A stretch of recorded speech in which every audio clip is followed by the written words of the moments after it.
بسم اللہ الرحمن الرحیم۔ آج آپ سے تراویح کے بارے میں بات کرتے ہیں کہ تراویح عورتوں کو کس طرح ادا کرنی چاہیے۔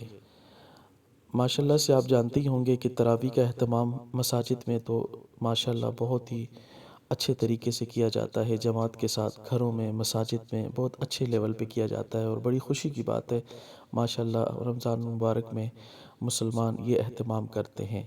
مگر اسی کے ساتھ ساتھ یہ ایک مسئلہ یہ بھی ہے کہ عورتیں اس تراویح کو کس طرح ادا کریں۔ تو عورتوں کے لیے یہ سب سے بہتر ہے کہ وہ گھر پہ ہی انتظام کریں، گھروں پر ہی نماز تراویح کا اہتمام کریں، اور تراویح کے لیے جو طریقہ کار ہے وہ بالکل ہی بہت ہی سادہ سا ہے۔ آپ جانتے ہی ہوں گے 20 رکعت نماز تراویح کی نیت کریں، 20 رکعت ادا کی جاتی ہے۔ آپ دو دو نفل کر کے بھی تراویح ادا کر سکتے ہیں۔ 2 نفل کی نیت آپ تراویح سے کریں، ہر 2 نفل کے بعد دوسرے 2 نفل ادا کریں، پھر 4 نفل کے بعد تراویح کی جو مخصوص دعا ہے آپ جانتے ہوں گے۔ اگر آپ نہیں جانتے تو اس ویڈیو میں وہ تراویح کی میں دعا بھی لگا لوں گا۔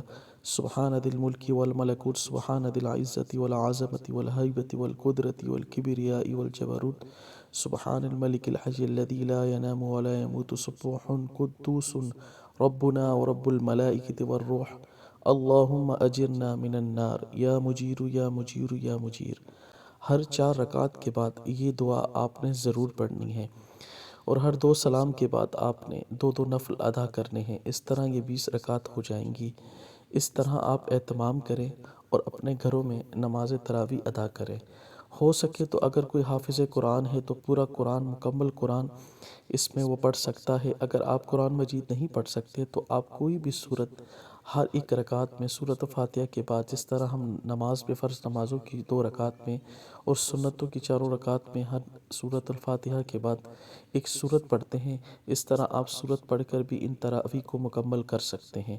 اللہ پاک ہمیں تراویح ادا کرنے کی توفیق عطا فرمائے، آمین۔